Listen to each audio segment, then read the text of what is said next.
Well, here we are at the Bluecoat, and what a night we've had, what a night I've had, and the audience. They've been blown away. Who's been here for the WOW Festival? Dave Gibbons, one of the biggest names in comic books.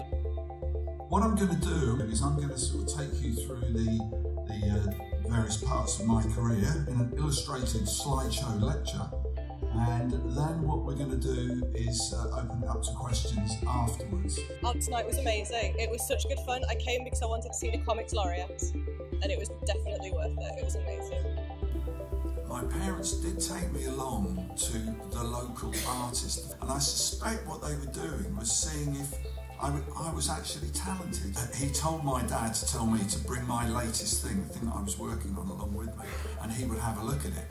And what I was actually doing, I was copying out a comic, but what I'd cunningly done, instead of it being Superman with his S, it was a character I'd created called Atom Man. So he had an A on his chest, on his otherwise identical costume.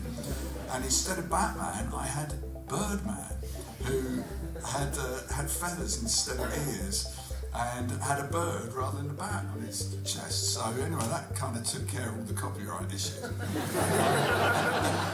I love Watchmen. I love Dave Gibbons' career. I love how enthusiastic comics creators are. Like everybody you ever meet within comics are just the best, most entertaining people you can meet.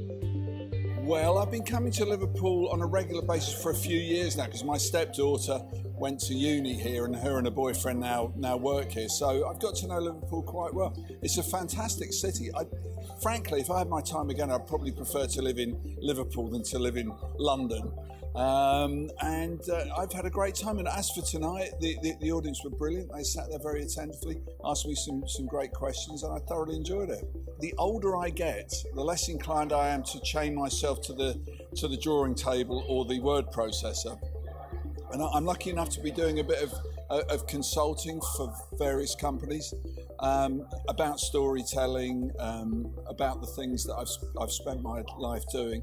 I'm still keeping my hand in there. I've done a little Doctor Who thing recently, and I did an alternative cover for the new Dark Knight series. So I'm kind of keeping my hand in with comics and still following comics and still consider that to be my home.